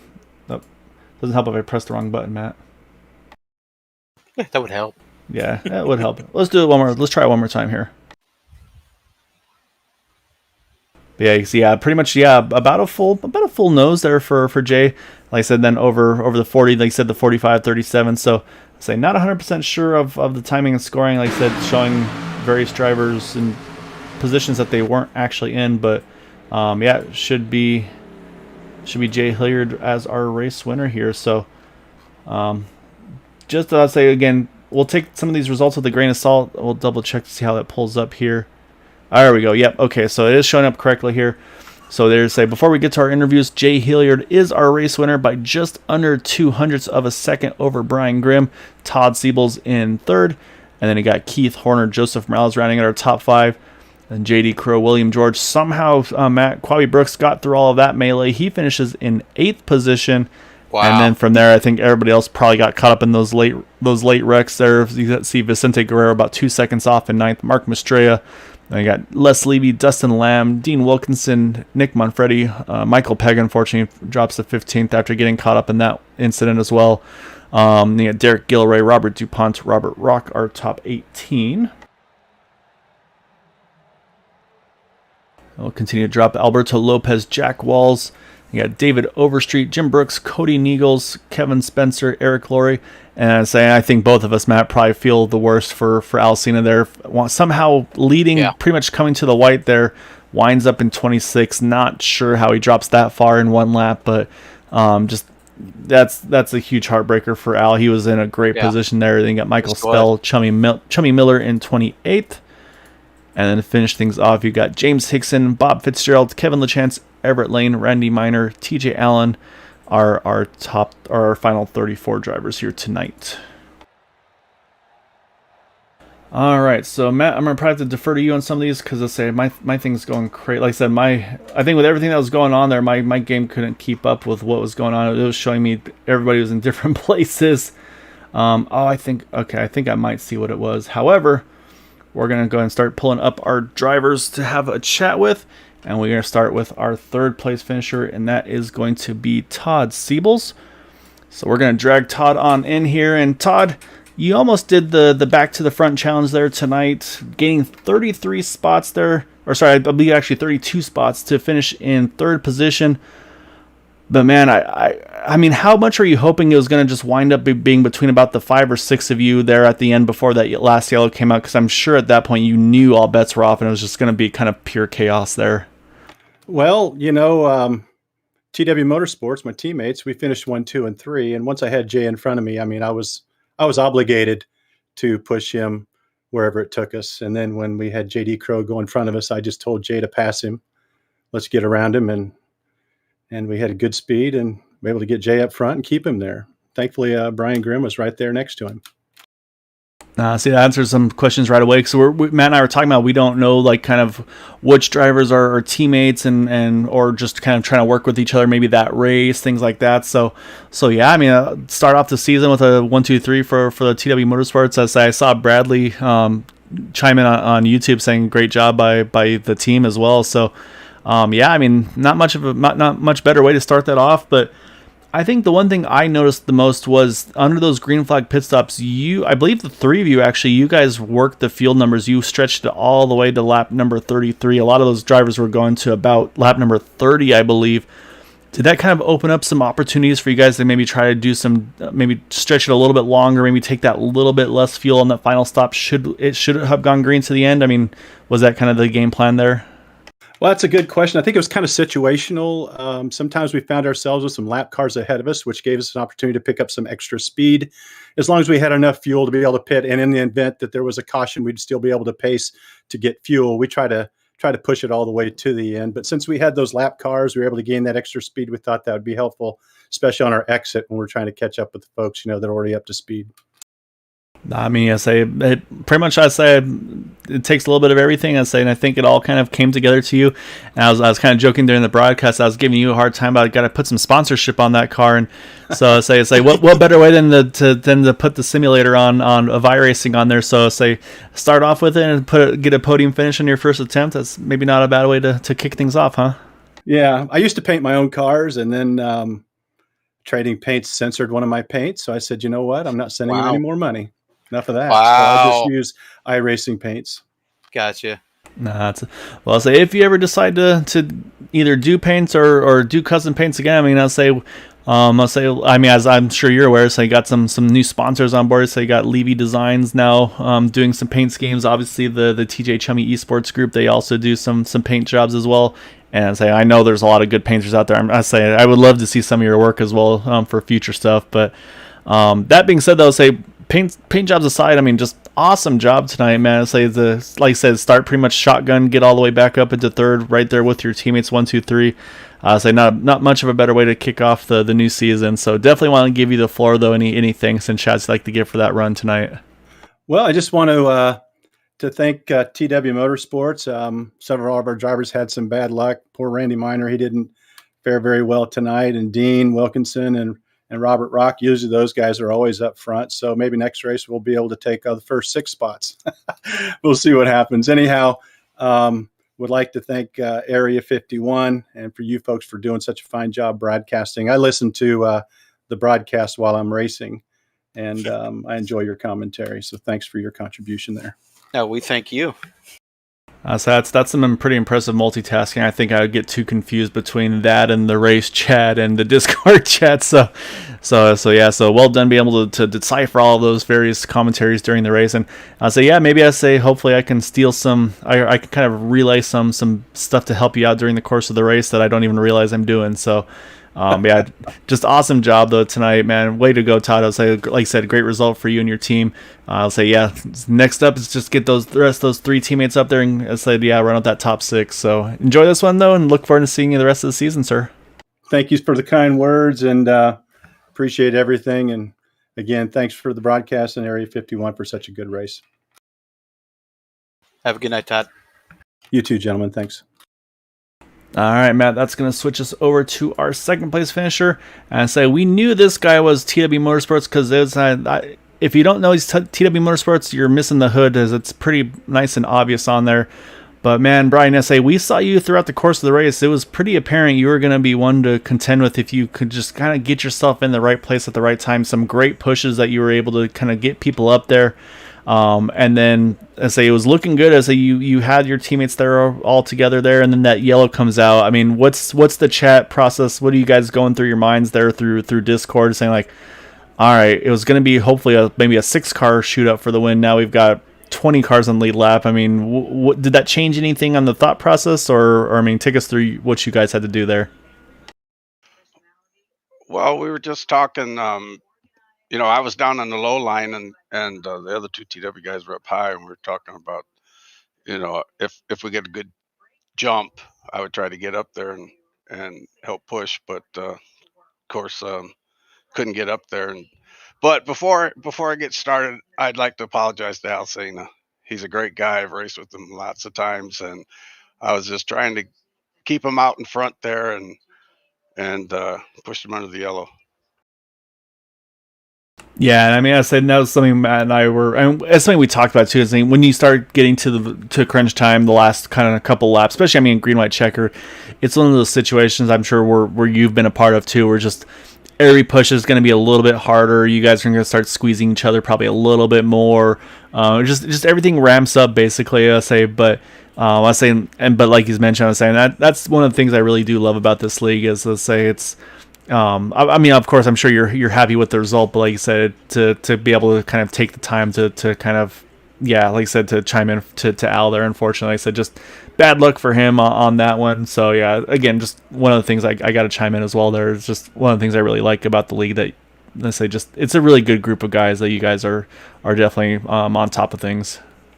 Yeah, it's a great league, and it's a lot of fun. I mean, they're all great drivers, all of them, and I just enjoy racing with them, and it's challenging, and just to be next to some of these guys, racing hard. It's a lot of fun. It's a blast. It's a tough group of guys. I know from last year me running. It's very very hard to get to a spot where you're at. I've just been dying for just at least a podium. It's so tough, and these guys know what they're doing. You have to be well organized, and it takes a lot of team effort too. Yes, it does. I mean, it's hard to get around one of these guys, let alone try to get a run and get around half a dozen of them. I mean, it's almost impossible. But we were fortunate. The pit stops we had were very good, and I saw after the second pit stop, I believe it was, where we got spread out quite a bit. So you know it things just fell in place tonight. Usually Usually it's the other way, and I can't keep up with these boys those last few laps. But it was a good night. I'm glad Jay won. It was fantastic, and it's nice to see TW boys up there for a change. Yeah, that was something we talked about going into it. Was kind of new season. Maybe let's say which team's going to kind of be able to maybe get a leg up on the competition to kick off the season. I said obviously there's a lot of groups to look at, and you guys had, like said, you had a strong season last season. Robert getting getting into that final four, but and then you guys kick off the season now with that 1, 2, 3. So we were talking about what team might be able to kick it off right off the bat, and I'd say it's going to have to be you guys with TW Motorsports. Obviously a great way to start off the season, man. So just great job tonight. So like I said, up front most of the evening, able to make some moves at the right time at the right place, kept in that lead draft through the pit stops, was extremely critical. Like I said, field really, really broke up over the course of the race with everything going on. So just hats off, man. I definitely want to give you the floor. Any thanks and shouts you'd like to give for that second place run tonight? Thank you very much. I appreciate that. All right, so we got one more person to chat with. That's gonna be your winner, Jay Hilliard. So, Brian, great job again tonight, sir. Look forward to catching you next week. All righty, thanks, sir, and see you next week. See you, Brian. Good job. Yep, thank you very much. All right, that's gonna jump us over to the number 59 of Jay Hilliard. We're gonna grab Jay on over here and pull him on in. You were pretty much in contention the majority of this race as well, Jay. I mean, it was a lot of we're trying to figure out which drivers are going to be where throughout the course of it, and honestly for myself at least, I'm not sure about Matt, but kind of trying to pick up who's been teaming with which drivers, and honestly I didn't realize a couple times that the three of you guys were teammates. Just take us through the race and let's say what you had to do to put yourself in that position, because I thought everybody was jumping a little early to try to get to the front there before that last yellow came out, but honestly it proved to be the right move there because that gave you that track position on that final restart. I mean, take us through your night and how you're able to get there to get in position to get that win here tonight. Yeah, thanks, Gail. Thanks for you guys hosting or broadcasting, and for Area 51 hosting, and for TW Motorsports, my guys there, helping me out, pushing, and teammates there. So we basically I think our strategy was just try to get up front as quick as possible and try to stay up front and stay out of any kind of trouble if there was any trouble. And at the end there, we were just trying to make sure we had good pit stops, come out right in with the lead group, stay in the lead pack, and just let it play out at the end. And thankfully it worked out right. Yeah, I mean, it was wild. I was saying something that your teammate Brian was mentioning, just how much the field spread out over the course of those pit stops. I think after that final stop, it was pretty much 6 drivers of the lead in the lead pack on the lead lap, I should say. You had some lap cars kind of in the mix there. If it stayed green to the end, did you guys have kind of a plan of what you needed to try to do to try to pull off that win, or did you have concerns about those lap cars maybe playing a role in maybe who would get the right push at the right time there? Yeah, I didn't really pay attention to the lap cars much. Todd and Brian and I were doing some communicating back and forth in our channel, talking about what we needed to do. And when it come down to the last couple of laps, we were going to try to just team together and go for it, and whatever happened happened. But yeah, sometimes lap cars will can help you out. Sometimes they can't. So, but we didn't really worry about that. We just try to stay to our own strategy. I'll say the strategy definitely paid off tonight. Definitely got to congratulate you, first win here at Area 51. But I'm going to throw a stat your way that you'll think I made up. I'm looking at it right now on our Sim Racer Hub, and I'll let you guess what start this was for you in Area 51. I want to say maybe 6th or 7th. No, your overall starts in the league, I should say. I know I started this race 21st or 22nd, but overall in the league, how many races? I'm not sure, man, to be quite honest.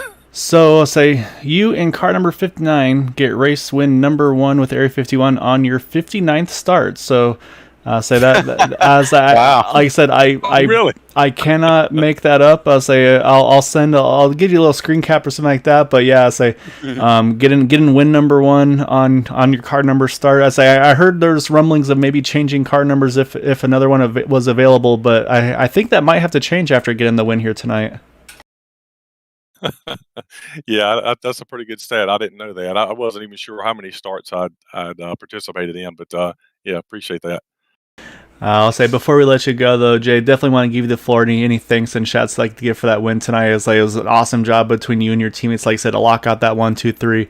Definitely want to give you the floor. So yeah, it's all yours, sir. Yeah, I appreciate it. I appreciate you guys broadcasting it, and for Area 51 and Chummy Esports, thanks for hosting, and appreciate my TW Motorsports teammates pushing me to the win. It was great. Had a fun time. Thanks, guys. I'll say enjoy this one. Hopefully, get some more. If worst case scenario, if things aren't looking good, just look at see where your starts are at, and maybe start adjusting your car numbers to kind of keep hitting that trend. We'll see if maybe we set up a magic number here. So, but yeah, no, it's awesome job though tonight, Jay. It was great seeing you get that win here. It's always fun to see drivers get their first win as well. You're gonna have a jealous co-commentator next to me here as well, with you getting that first win in the league and in the series. So. Enjoy this one though, and definitely look forward to seeing you throughout the rest of the season, sir. You had to bring that up, did you? I did. I'm sorry. Thanks, guys. Thanks, Matt. Yep. Take care, guys. Appreciate it. Yeah. Congrats, man. Enjoy it. All right, Matt. Yeah, I'm sorry. I had to rib you a little bit, but thanks a lot. But man, it is. I mean, it's true though. You always love seeing first time winners in the league, and I do. That's when I went back to look. It's all right. Is this win number 1? I've seen him race a little bit, and there's been some races I haven't been able to broadcast, so I wanted to see maybe he snuck one in over with Max Speed TV. But yeah, just win number 1 on race number 59, car number 59. As like I said, it's amazing how we don't plan these things. It just. We'll pull the Bob Ross of the happy little accidents. I think I'll pull the old Michael Walsh and get my first win in 267 starts, something like that. Oh God.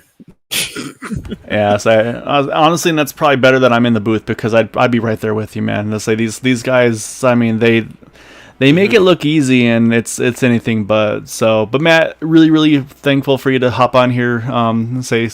Helps to always have that extra set of eyes and knowing what's going on throughout the race. It's always a pleasure to have you with me. Definitely looking forward to having you here and there as well throughout the season.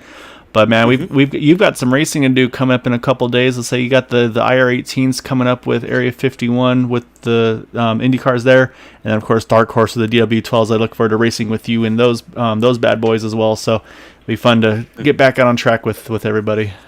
Yes, sir. I'm looking forward to it. All right, everybody who's watching, thank you so much for supporting us here at Green White Checker TV. And of course, like some of the guys mentioned, again, we really want to thank some of the new partners coming on board. TJ Chummy Esports, like I said, they got some driver coaching, they got paints. Let's say they got a lot of things to offer. You can find them on Facebook. And as we also mentioned, say if you're also looking for other painting, Levy Designs, also a partner here with Area 51. So I really want to thank all those guys that are able to come on board this season. It's going to be a lot of fun, I think, over the course of this next season. But yeah, tomorrow night we got Next Gen Cars start up their season as well. They will be on Max Speed TV, and then we'll be back on Green White Checker TV on Tuesday for the IR18 season debut. And then as well Thursday night for the Super Speedway Truck Series as well. So definitely hang out for that if you get the opportunity. But yeah, thank you all so much. Hope you all had a wonderful new year. Looking forward to getting things off with a great start here with the race. Matt, like I said, thank you as always, sir. Looking forward to kicking off the rest of the season with you. And yeah, hope you all have a wonderful evening, wonderful end of the weekend. And until Tuesday night, take care, stay safe, and have a good night. Y'all be careful.